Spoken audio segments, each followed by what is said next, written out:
한 발 더 들어가는 고품격 시사대담 뉴스 인사 프라임 시작해 보겠습니다. 매주 금요일 세계와 K입니다. 이 시간은 세계 속의 한국 또 우리가 알아야 할 세계 소식 다뤄봅니다.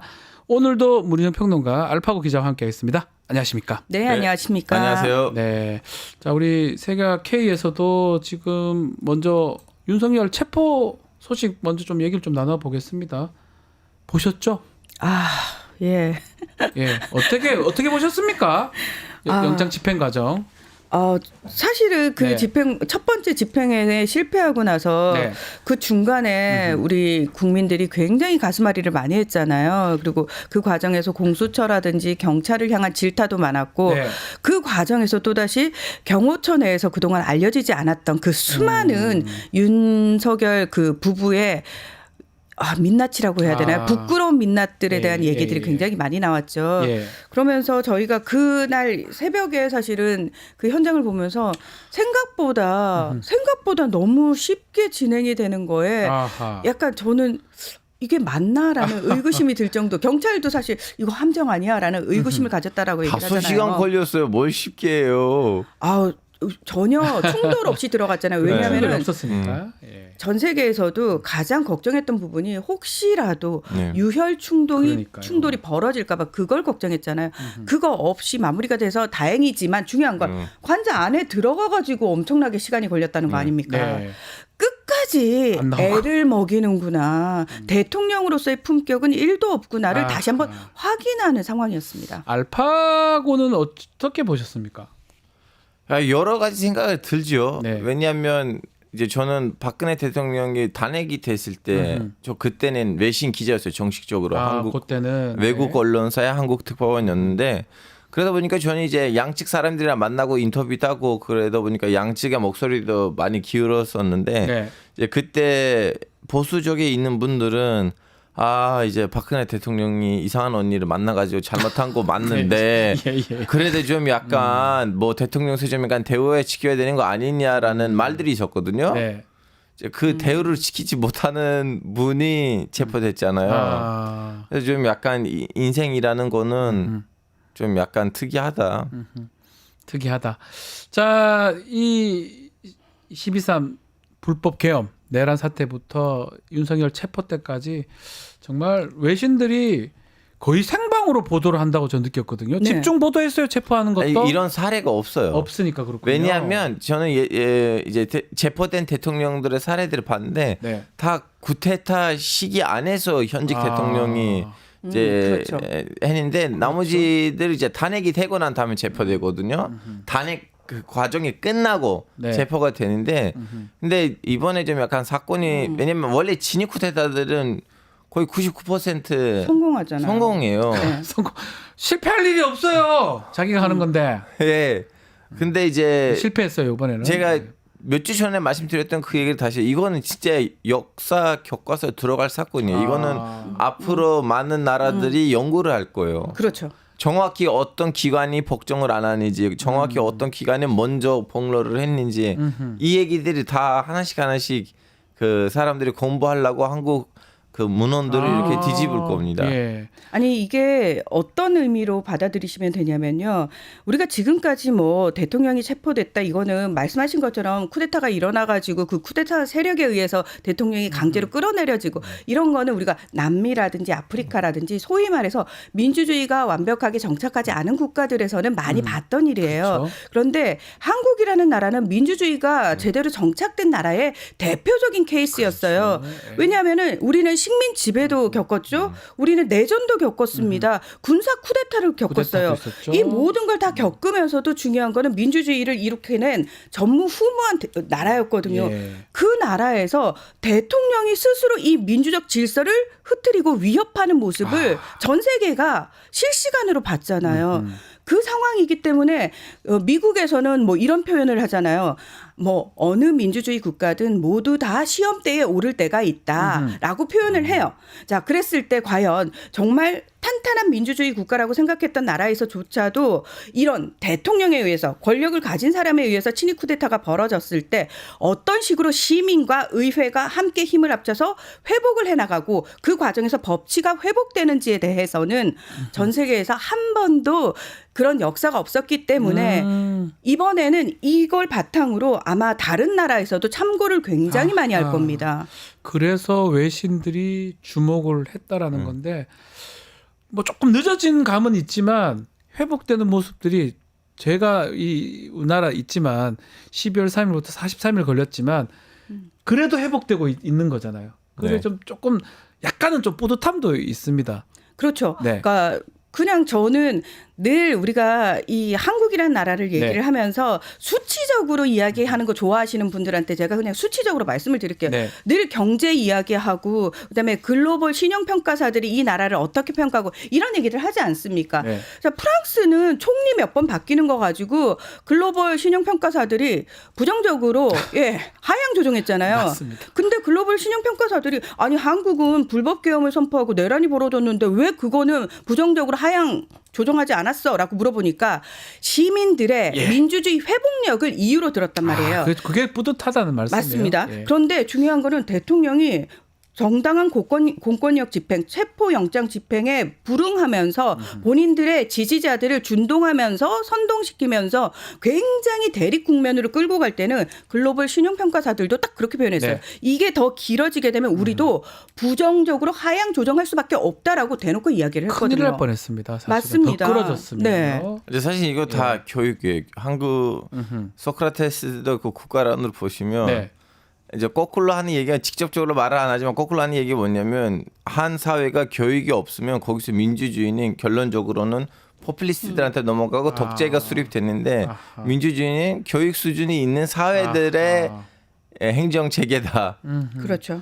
이거가 아직도 떠오르는 게 결국 12월 3일에 어떤 내란을 막은 거는 우리 건전한 시민의식, 시민들이죠. 국민의식, 네. 또 그 군인들이 그래도 그나마 이건 아니라고 판단하고 좀 소극적으로 했던 등등이 다 합쳐져서 지금 체포까지. 아니 경호처에 있었던 분들도 마지막에 경호처 길을 터준 분들도 네. 아마 그럼요. 그런 맥락으로 네. 이해를 해야 되지 않을까 생각도 듭니다. 그러니까 왜 정치학을 배울 때 저희가 뭐 기본적으로 이데올로기 배우면서 민주주의가 어떻고 보수주의가 어떻고 이런 걸 막 배우는데 네. 이상하게 한국이라는 나라는 꼭 거기다가 한국식 민주주의, 그러니까요. 한국식 보수주의라고 한국식 이야기를 해요. 그렇게 해요. 왜냐하면은 다른 나라에서 봤을 때 또는 기본적인 개념에서 봤을 때 너무나 벗어난 부분들이 특이한 부분들이 많이 보이는 거예요. 그래서 네. 늘 그 이야기를 하잖아요. 한국은 미국이 이식해준 민주주의 체제를 가지고 있다라고 표현을 하잖아요.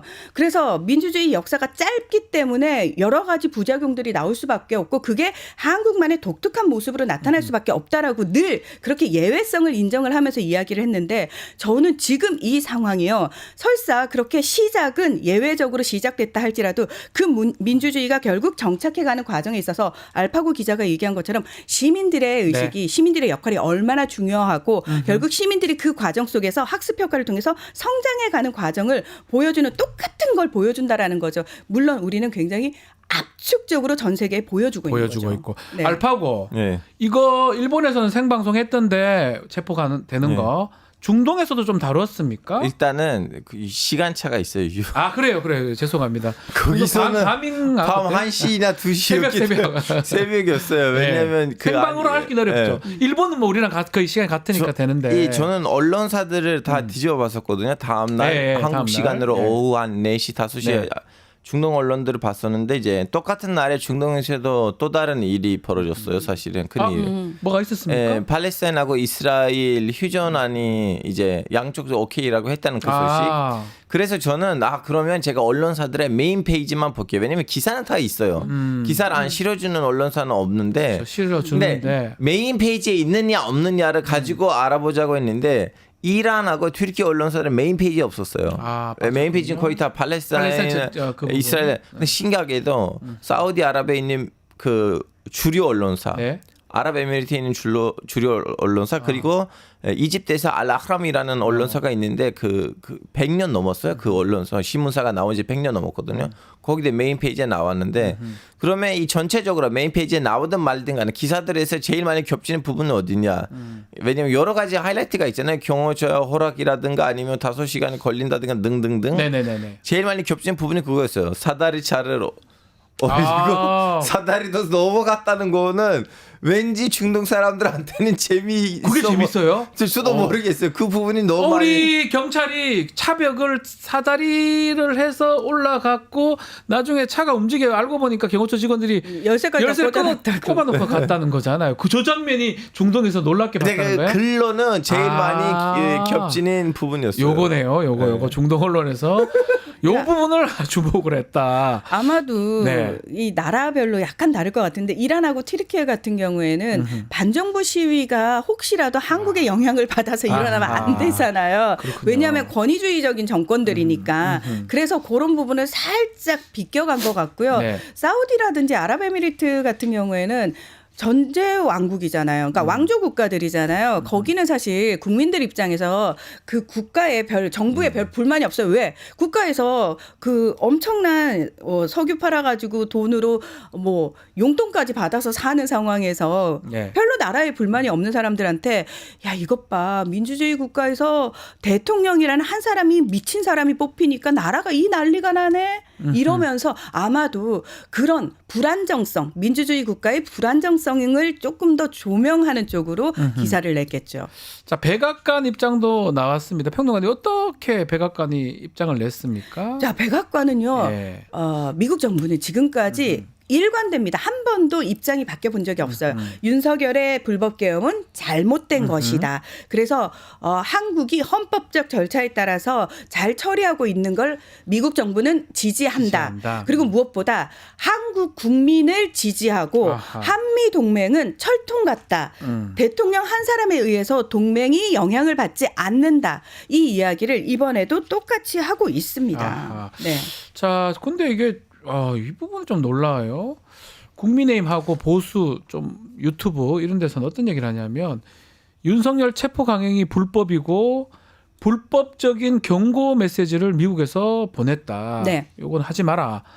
이런 주장이 이게 저는 들어보지 못한 것 같은데 무슨 내용입니까? 그거는 트럼프 이제 내용인가요? 국내적으로 한 말을 네. 그런 식으로 유포를 하면 이미 지금 이제 사람들이 이를 갈고 있잖아요. 일단 이 탄핵하고 윤석열 대통령 문제 끝나면 이 분위기를 이렇게 부추기는 이제 유튜버들까지 손봐야 된다는 걸 그분들도 이제 알고 있기 때문에 예를 들면 한국에서 누군가의 말을 그렇게 뺏겨서 쓴다면 바로 이제 재판이 들어오잖아요. 네. 근데 트럼프가 그렇게 말했다고 하면 트럼프는 재판을 할 리가 없고 그리고 밑에 있는 지지자들 거기 가서 하긴 할 리가 없고 제일 가성비 있는 거는 외국 이제 수장의 말을 바꾸는 거.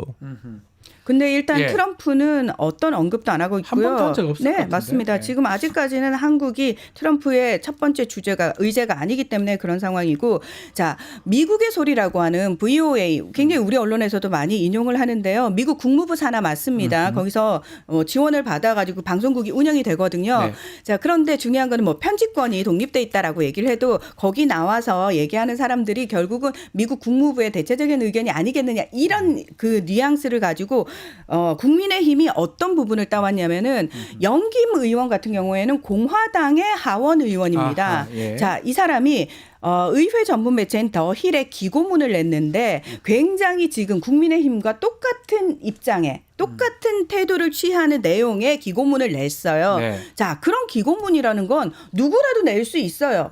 우리의 이재명 대표가 거기다 기고문을 낼 수도 있는 겁니다. 예. 자, 그러면은 이때 나와 VOA가 이런 두 명의 사람들, 그러니까 예전에 백악관에서 고위직을 했던 그리고 싱크탱크에서 지금 석좌 교수를 하고 있는 두 사람을 불러내가지고 이번 한국 사태에 대해서 어떻게 얘기하느냐 대담을 진행하는 과정에서 무슨 얘기를 했냐면은 체포 자체가 불법적이고 잘못됐다가 아니고 이 과정에서 자칫 잘못해서 유혈 상황이 벌어지는 걸 우려하는 목소리를 냈을 뿐입니다. 네네네. 그리고 그 싱크탱크의 석좌 교수는 한국일보가 따로 인터뷰를 했어요. 아니 지금 당신이 한 얘기가 이쪽 보수 측에 의해서 이런 식으로 활용이 되고 있다. 예. 그러니까 이 석좌 교수가 무슨 얘기냐 난 그런 식으로 이야기를 한 적이 없다. 나는 그 체포 자체가 잘못됐다고 얘기한 것이 아니라 혹시라도 유혈 사태가 벌어질 것에 대한 우려를 표명했을 뿐이고 네. 이런 식으로 누군가의 한 사람의 이야기를 끌어다가 자신에게 유리한 쪽으로 이야기하는 것 그리고 하원 의원 한 명의 이야기 또는 이런 여러 사람의 이야기를 끌어다가 마치 미국 정부의 입장인 것처럼 오도하는 건 굉장히 문제가 있다라고 얘기를 합니다. 그러면서 이 사람도 그 얘기를 해요. 한국 상황에 대해서 한국계 의원들도 여러 가지 의견을 가진 의원들이 있다. 그러니 그 한 사람만의 얘기를 듣고는 이거 미국 정부가 이렇게 얘기를 했다라고 얘기하는 건 하면 안 되는 짓이고. 그러니까요. 그렇죠? 그러면서 본인도 뭐 본인의 얘기가 그런 식으로 오도되는 거에 대해서 굉장한 우려를 표명을 했습니다. 그래서 이런 식으로 사실 제가 봤을 때 최근에 굉장히 일반 게시판에도 미국에서는 사실은 윤석열 대통령을 엄청나게 지지하고 있고 이재명 대표를 굉장히 비판하고 있고 이런 거를 자기네들이 가짜 뉴스를 막 붙여가지고 그런 것 같아요. 네, 퍼뜨리고 있더라고요. 이거 명백히 가짜 뉴스입니다. 가짜 뉴스고 뭐 예. 중공 얘기도 하고요. 뭐 이재명 대표는 중국 쪽이고 뭐 이렇게 하는데가 이준석 의원도 뭐 학교 출신이라는 말도 있었고. 이준석 예. 맞나요? 아니지 않나요? 이 좀 말도 안 되는 얘기들을 자꾸 하고 있네요, 사실은. 아니 그러니까 미국 백악관에서 네. 국무부 대변인이 또는 백악관에서 대변인 명의로 국가안보보좌관이 공식적으로 얘기를 하는 게 미국 정부의 입장이죠. 그렇죠. 그게 입장이죠. 그게 입장이죠. 예. 뭐 그게 이제 지금 아니 근데 그분들 입장에서는 바이든 정부도 불법 선거를 통해서 당선됐기 때문에 그렇습니까? 미국의 이제 합법 정부가 아니죠. 그렇게 믿는다는 거죠. Stop the steal 뭐 이렇게 올렸던데. 자, 미국 트럼프 얘기 좀 해보죠. 이제 취임 이제 다 됐습니다. 네. 다음 주죠. 20일이죠. 20일 얼마 안 남았는데 알파고는 혹시 초청 받았습니까? 저 돈이 없어요. 돈 내야 되죠. 가려면 여기. 네. 당연하죠. 돈 큰 내야죠. 돈 내야 되죠? 네, 큰 돈 내야 됩니다. 보니까 우파 쪽 좀 보수적인 지도자들이 많이 가는 것 같아요. 근데 보수적인 지도자들이라고 우리는 박아놓으면 안 되고 포퓰리스트 지도자라고 해야 돼요. 왜냐하면 예. 진짜 그 지도자들 중에서 제대로 된 보수가 누구냐고 물어보시면 네. 아마 밀레이 대통령. 밀레이. 예. 그분이 진짜 보수적인 분들. 근데 그 멜로니라든가 네. 그 다음에 이제 그 뭐죠 엘살바도르인가 예. 거기 있는 이제 나이브 무켈레. 무켈레 이분들은 좀 살짝 뭐라고 해야 되나 그동안 얘기하지 않았던 것을 얘기하면서 당선됐던 사람들이에요. 네. 좀 약간 특이해요. 예. 예. 그러다 보니까 뭐 예를 들면 오르반 대통령도 우파라고 말하기에는 이제 완전한 좀 약간 포퓰리스트.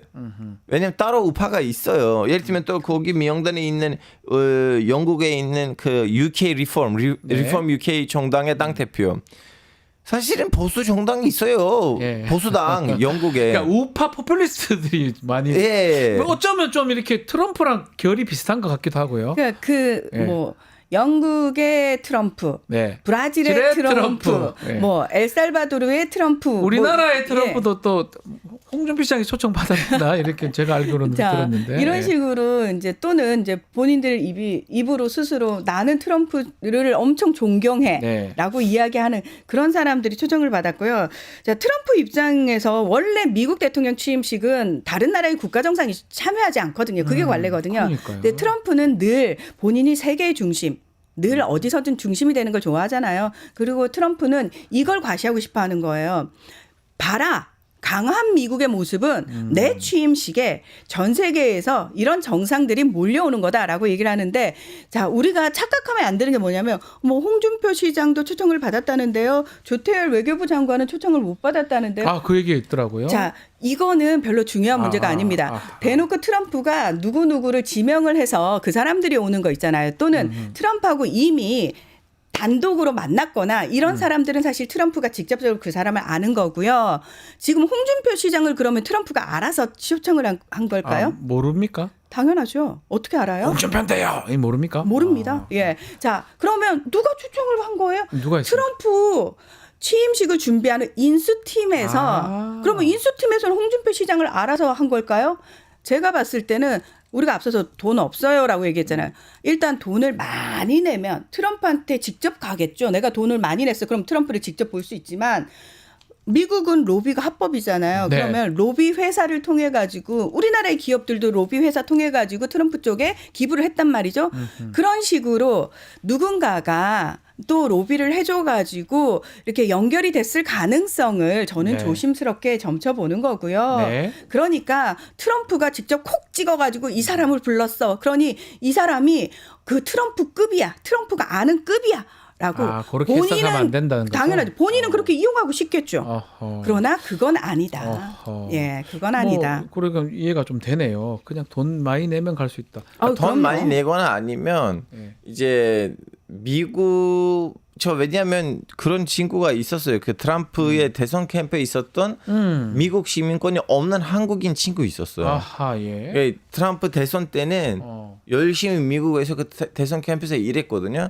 그 제가 아는 거 한 명인데, 네. 자 생각해보세요. 그렇게 몇 명이 계셨을 거 아니에요. 자 한국에서 누구 와야 됐는데 그분들이 야 그렇지. 누구를 그 부를까, 역할을 야, 누구를 부를까 하다가 지금 대통령이 한국에서 좀 약간 흐지부지하게 됐잖아요. 네. 그럼 그나마 좀 약간 보수를 대표할 만한 사람 누가 있을까 좀 약간 직책도 있고.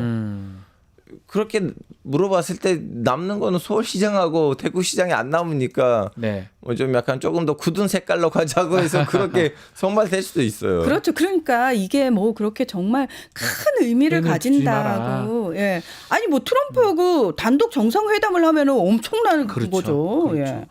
자, 트럼프가 이제 취임이 되는데 사실 그 취임식을 의미를 두지는 말아야 되지만 앞으로 지금 글로벌 관계 보편 관세 구상 이런 부분은 구체화가 되기 때문에 요건 사실은 조금 앞으로 혼란스럽고 걱정이 좀 많이 되기도 하거든요. 그러니까 사실 어떻게 보십니까? 네, 이번 불법계엄 사태, 내란 사태 일어나기 전에 이재명 대표도 가장 사실은 많이 고민했던 네. 부분이 트럼프의 복귀를 앞두고 우리가 어떻게 대응책을 준비할 것이냐 이 부분이었다라고 얘기를 하잖아요.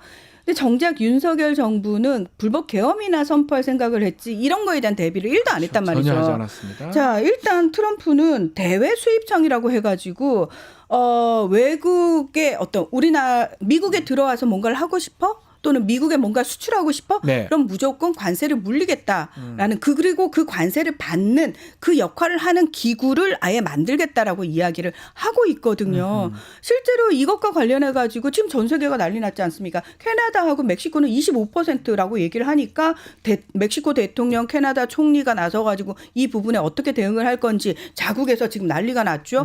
자, 중국이 사실은 제일 조금 여유가 있어요. 왜냐하면 우리는 트럼프 1기 때 트럼프한테 가장 많이 강하게 얻어맞은 나라가 중국이거든요. 그러니까 중국은 딱 그렇게 이야기를 합니다. 우리는 트럼프에 대해서 이제 대비가 되어 있어. 네. 라고 이야기를 하고 있는 거거든요. 그리고 중국 입장에서는 너무나 좋은 중간 매개체를 딱 끼고 있어요. 중재자. 머스크라는. 일론 머스크. 예, 일론 머스크. 네.